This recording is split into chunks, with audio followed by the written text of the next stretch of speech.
Hello, all you beautiful people out there. I'm Goose, and this is On With the Show.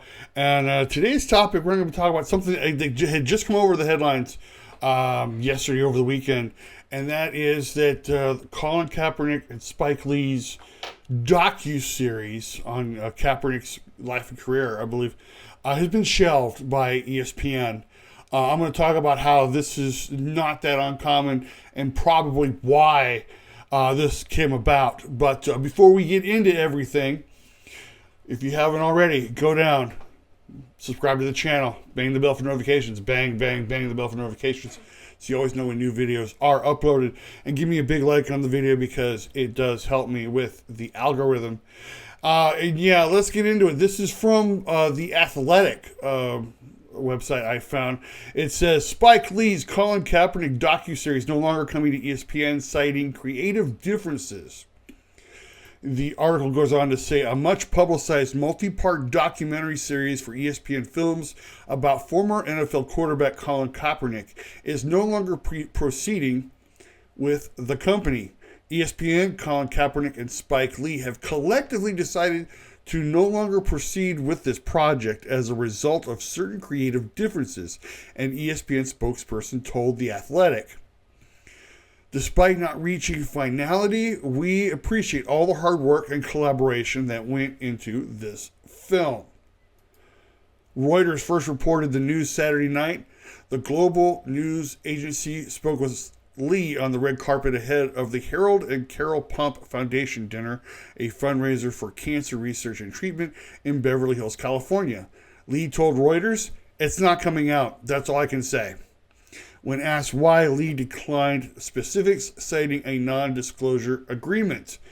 A source briefed on the breakup confirmed to The Athletic that it was due to creative differences, but the source declined to provide specifics, saying that the two sides failed to get on the same page over the years the project was in development. It is believed that the series can still be shopped elsewhere. Over the years, there has been reporting about the production delays of the docuseries that had been tentatively titled The Saga of Colin Kaepernick. Lee told the Washington Post in 2023, "We're still working on it. You know, when I got the call to do it from Cap, I said, of course, but it takes time. This is an opportunity for him to tell his story at length." Puck's Matt Belloni, let me make sure I get that.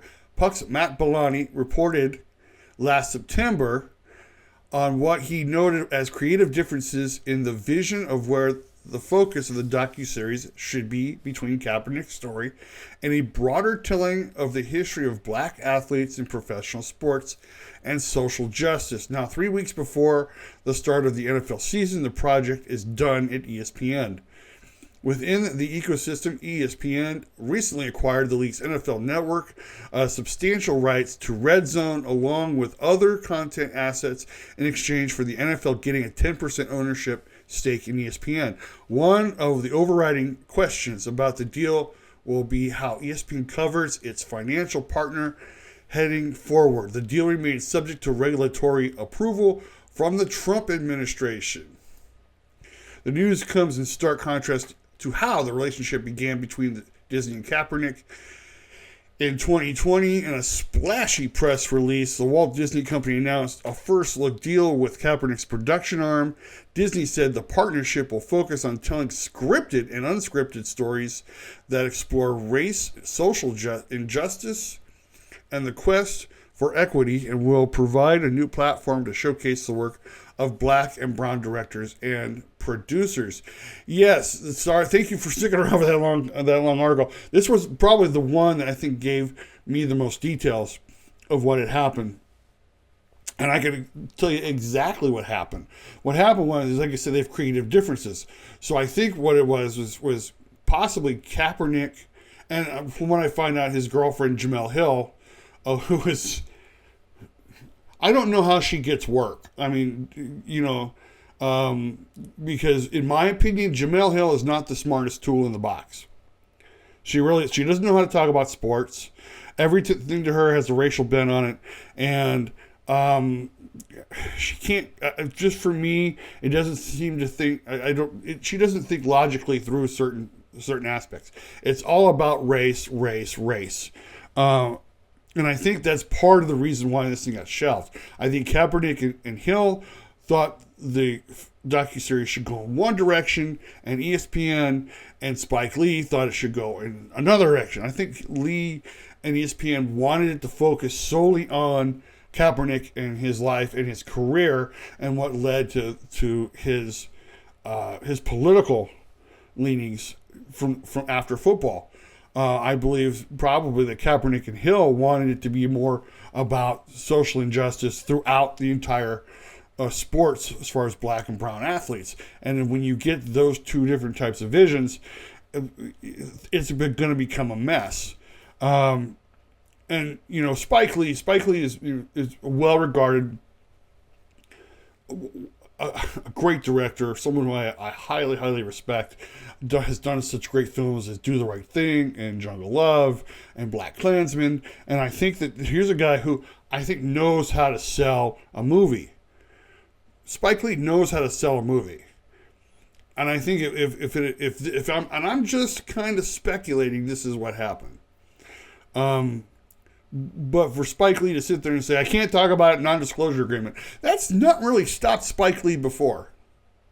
It really hasn't. And for Lee to kind of like just hide behind that, NDA is just, it doesn't make sense to me. Now, there's been a lot of rumor floating around that the Trump administration has a lot to do with that the ESPN and Disney and Lee, they're all afraid of Trump coming back and suing them for something, which I find, the only part that Trump could possibly sue them for is if, like, when he talked about how kneeling for the national anthem was that all of those owners should fire those players. If they mischaracterize that, I can kind of see how Trump would get upset. But I don't see how that would be a thing, because if you just don't talk about Trump, he has nothing to sue you for. And who knows what was going on behind the scenes. Again, I'm just speculating that, Lee, I think, wanted to just focus on Kaepernick's life and career and the politics that happened, during his last season of football and outside of football, and how he's become an advocate for social justice and all this other stuff. I think that's what Lee wanted to do. And I think Kaepernick and Hill wanted to go, no. Let's talk about how sports has been, we've had social injustice throughout sports through history. Well, yeah, if you look at the history of sports, that's happened. And, from what I can see is that they've tried to kind of correct that throughout as a plane flies over. They've tried to correct that as time has gone on. Have they been successful? Not entirely. There's still a lot of work to be done. But I think there's also some things that are going on that there's some things with Kaepernick that people don't know. They don't understand about. Now, let's go back to 2016 when a lot of this was going on. Okay. The Denver Broncos just won the Super Bowl with Peyton Manning. They were looking to find someone to possibly replace him. They wanted to bring someone in because I think Manning was only going to be there maybe another year. Maybe he's going to retire. They wanted to bring someone in so they could take the helm from Manning and keep them at a high level. And so there were talks. This is rumors. It's rumors and speculation, but this comes from a lot of good sources up in the Bay Area when this was going on. And the 49ers, I guess, were approached, or the 49ers approached the Broncos. I don't know which way it went, but there was the idea that Kaepernick would be traded to the Broncos. And what held it up was money. Kaepernick had a I think it was a no trade clause, or he had a trade clause in which he had to have approval where he was going to go. He was set to make $12 million with the 49ers that year. And the Broncos were only going to pay him $7 million. But they said he can make up the other 5 through incentives and if he were to perform well. And Kaepernick said, no, I'm not going to do it. Which means he said he would rather stay in San Francisco for the $12 million, even if it meant sitting on the bench, which is what happened.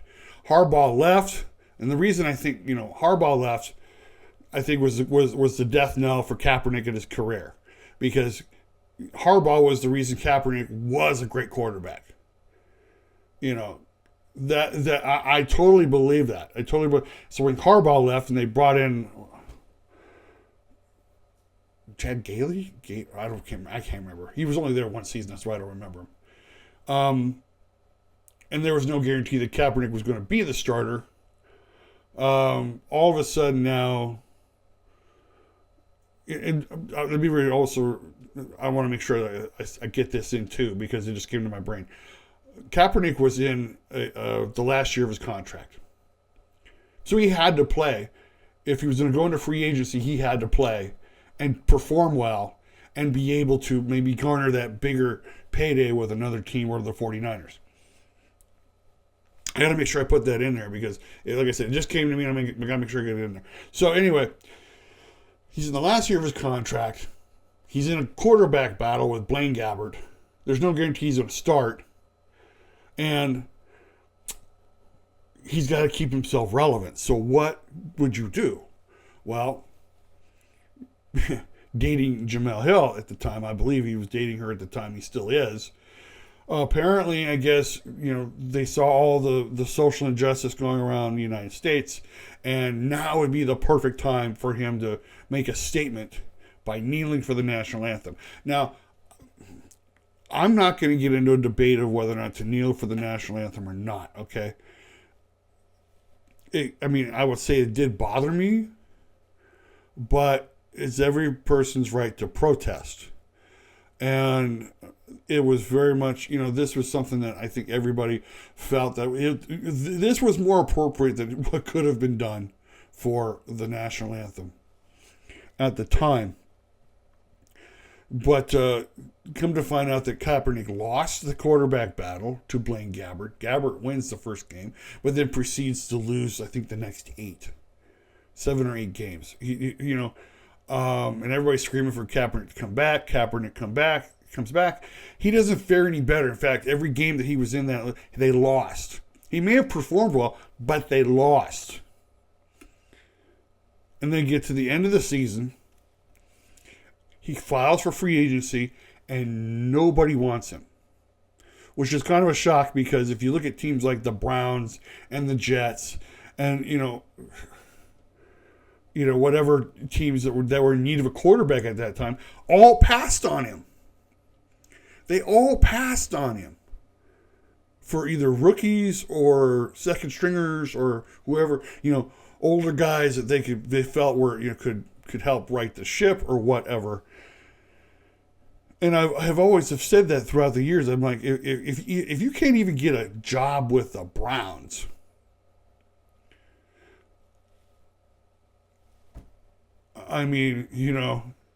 that says a lot. It says a lot that people found him to be more caustic to have him on the team than to sign him for his quarterback needs. I did suggest when all this was going on that probably the perfect fit for Kaepernick would have been the Patriots at that time. Would have been the Patriots at the time. Because at that time, they still had Brady, still had Belichick. I think they could have brought him in, could have, told him that, hey, this stuff isn't going to fly here. We work as a team. We don't do any of these antics. You need to get right with the ship, and you'll win. You'll get some Super Bowl rings out of it. At the very least, you'll get Super Bowl rings out of it. And a friend of mine said, yeah, that would be a good fit, but I don't think Belichick and Brady want the headache. And I think that's the point. None of them wanted the headache of Colin Kaepernick. And it's kind of sad because the dude sometimes, does show flashes of brilliance. He did sue the NFL for collusion by basically saying that no team wanted him. That's no guarantee that they basically are just saying the NFL settled out of court basically, like either to get rid of Kaepernick or basically just say, yeah, we colluded, here's some money, go away. I don't know. There's never been any details. He's had tryouts. The funny thing is that, when he had the one tryout for the NFL, I think only a handful of teams showed up, and the guy that he was throwing passes to was the one that was signed. They signed the receiver that he was throwing to, from what I remember. This is just, I don't know, again, looking back on it, this is basically what I was told, but just there are a lot of people who don't want the headaches that come with Colin Kaepernick. He's now 37, so any hopes of him, he still believes he can end up with an NFL team, and rightly so, because if you look at Joe Flacco, well, I guess he's going to be starting for the Browns this year. I mean, he's what, 40? I guess anybody can hope to come back, but Flacco's been playing for several, seasons, so he still has game behind him. But, Kaepernick hasn't played for, 9 years? 8-9 years? I think at this point, dude, I think you should just, chill out and go run your production company and do whatever you want. They even had, I think if I remember correctly, 2 or 3 years ago, there was a docuseries about Kaepernick's life growing up. And this is honestly true. He grew up in a white family. He grew up in a white family. I think he was adopted. And then he even sat there and said, even though I had white parents, I didn't get their white privilege. And I'm like, really? You're going to slap the very parents that raised you and put you through school and, took you to all those football games? And it doesn't seem right, dude, And I wonder, and this is just me, and I'm going to get a lot of flack for it. I'm sure I am, but I don't care because I think it needs to be said. You kind of wonder how much of this is Jemele Hill influencing him. Because in my opinion, Jemele Hill is a radical. And there's nothing wrong with having, having your beliefs and being, I don't want to say radical, having radical beliefs. I mean, that doesn't necessarily have the tone of something you want. It gives off the very opposite tone I want to portray. But it's okay to be passionate about your beliefs. But you also have to wonder when is it going to happen to where those beliefs get you in trouble? And for Jemele Hill, she has been in constant trouble with the beliefs that she's had. She's been fired from multiple production companies. I think she even had her own production company that didn't go anywhere. So, when I saw the headline that, ESPN is parting ways with the Kaepernick Spike Lee docuseries, I was kind of surprised. But then, because you figure, if anybody, Spike Lee could put something together. You figure Spike Lee could put it together. He didn't say it would take time. Because I'm sure he has to get the footage. He's got to get the interviews. He's got to get everything set up and everything's got to work. But to have his name attached to it, I mean, that's a big deal. Spike Lee's a big deal. And to see one of his projects kind of just fall apart because of creative differences, because I think he has one vision and Kaepernick has another vision. What you have basically are two different movies. And I wouldn't be surprised if maybe they sat down and went, okay, we'll do this movie over here and then we'll do this movie over here and we'll do two separate entities and we'll shop them. And who knows, they may get picked up by another streaming company. Like I said, the last docuseries was picked up by Hulu, who is owned by Disney. So I wouldn't be surprised if maybe it got picked up by another streaming service if they could come to terms with things, to put things together. I would be kind of like fascinated just to see the docuseries, just to kind of see the point of view in which either Kaepernick or Lee is trying to take the project. Because let's be honest, if you're going to expand, if you're going to expand it the way that I think Kaepernick wanted to do, which was about all the social injustice through the history of sports, you've got a very long docuseries on your hands. And it's going to overshadow the story about you. So let's see what happens. I'm hopeful it'll eventually come out, because again, I wouldn't mind seeing it myself. But I think that they've got to come to terms with how they're going to put it all together.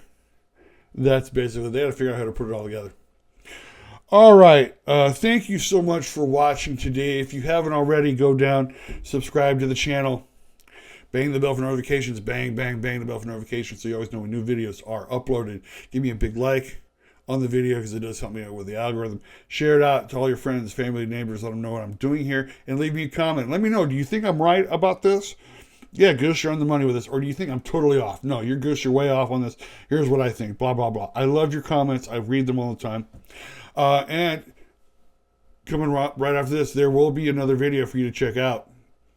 There will be another video for you to check out. So check out that video, and I'm sure you'll love that one too. Thank you for watching. I am Goose. This is On With The Show. I will see you on the other side.